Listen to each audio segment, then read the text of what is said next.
Seringkali kita bertanya-tanya, apa sih sebenarnya inti dari keselamatan? Nah, dalam pembahasan singkat kali ini, kita akan coba membedah konsep yang luar biasa ini, keselamatan oleh rahmat. Langsung dari sumbernya di Titus pasal 3. Yuk kita mulai. Coba deh, perhatikan baik-baik. Ayat ini langsung membalikkan cara pandang kita. Ini sama sekali bukan tentang apa yang kita lakukan, tapi tentang apa yang Tuhan lakukan lebih dulu. Ini adalah titik awalnya, fondasi dari semua yang akan kita bahas, di mana inisiatif itu datang murni dari kemurahan dan kasih-Nya. Dan ini dia gagasan utamanya, inti dari segalanya. Keselamatan itu bukan piala yang kita menangkan atau gunung yang berhasil kita daki. Sumber ini menegaskan kalau ini murni anugerah, 100% karya Allah, dan sama sekali bukan prestasi manusia. Oke, ini dia peta jalan kita. Kita akan lihat 4 tahap penting. Dari mana semua ini dimulai, apa sih sebenarnya keselamatan itu, gimana prosesnya berjalan terus, dan apa hasil akhirnya buat kita. Baik, kita mulai dari awal ya. Bagian pertama, dimulai dari kemurahan Allah. Kita akan lihat kenapa titik awal ini begitu krusial dan ya, sepenuhnya datang dari atas.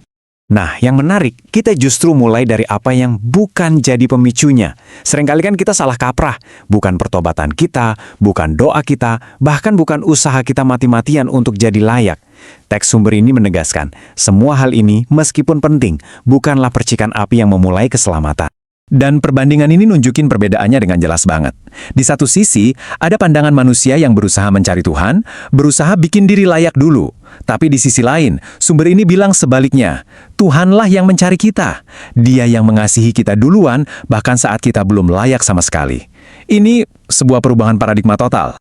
Oke, kalau keselamatan itu dimulai oleh Allah, lalu apa sebenarnya yang Dia lakukan? Nah, ini membawa kita ke bagian kedua, transformasi, bukan renovasi. Kita akan lihat kenapa ini jauh lebih dari sekedar perbaikan, tapi sebuah kelahiran kembali total. Kata kuncinya di sini adalah regenerasi, atau kelahiran kembali. Jadi ini bukan sekedar polesan moral, atau nambal kebiasaan buruk ya. Ini adalah transformasi spiritual total oleh Roh Kudus.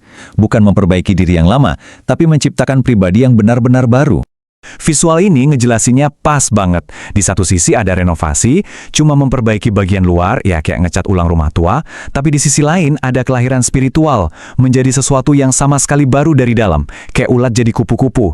Fokusnya bukan lagi soal daftar aturan, tapi soal natur baru dari dalam. Lantas, gimana kita tahu kalau transformasi ini nyata? Sumber ini ngasih 3 bukti yang kelihatan. Cara berpikir kita berubah, gaya hidup kita berubah, dan yang paling penting, cara kita merespons dosa dan kegagalan pun ikut berubah. Ini semua adalah buah dari perubahan yang terjadi di dalam. Tapi, transformasi ini bukan kejadian satu kali lalu selesai. Bagian ketiga, diperbaharui oleh Roh Kudus, menunjukkan kalau ini adalah sebuah proses yang berkelanjutan, terus-menerus. Dan ini adalah pekerjaannya setiap hari. Roh Kudus itu terus-menerus memperbaharui pikiran kita, hati kita, karakter kita. Inilah yang membuat iman kita itu hidup dan dinamis, bukan cuma jadi ritual kosong yang hampa. Terus, seberapa banyak sih Roh Kudus yang Tuhan berikan? Coba deh lihat grafik ini. Teks sumbernya menggunakan kata dilimpahkan. Jadi bukan cuma setetes seperti yang digambarkan bar kecil itu, tapi sebuah curahan yang melimpah ruah. Ini gambaran betapa murah hatinya Tuhan. Akhirnya, kita sampai di bagian terakhir. Status baru, pengharapan abadi. Ini semua tentang hasil akhir dan tujuan besar dari seluruh proses keselamatan ini.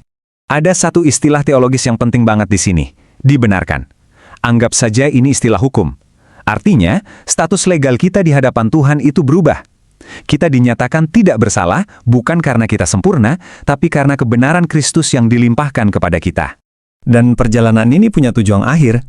Keselamatan itu bukan hanya untuk hidup kita sekarang di dunia ini, tapi mengarah pada hidup yang kekal, warisan surgawi dan kemuliaan bersama Kristus. Ini memberikan kita perspektif kekekalan yang mengubah cara kita memandang hidup sehari-hari. Nah, setelah memahami semua ini, pertanyaannya sekarang kembali ke kita masing-masing. Coba kita renungkan, apakah kita benar-benar hidup dalam kebebasan anugerah? Atau, jujur saja, kita masih sering terbelenggu rasa bersalah, terus-menerus berusaha membuktikan kelayakan diri? Pertanyaan kedua ini menantang kita lebih dalam. Apakah iman kita ini sebuah kelahiran baru yang sejati, sebuah transformasi dari dalam, atau jangan-jangan hanya sekumpulan aktivitas religius dan moralitas dari luar saja? Dan yang ketiga, ini pertanyaan yang sangat praktis buat setiap hari. Apakah kita secara sadar memberi ruang bagi Roh Kudus untuk terus bekerja dan memperbarui hidup kita? Atau tanpa sadar, kita justru menahan pekerjaannya? Dan akhirnya, pertanyaan yang merangkum semuanya.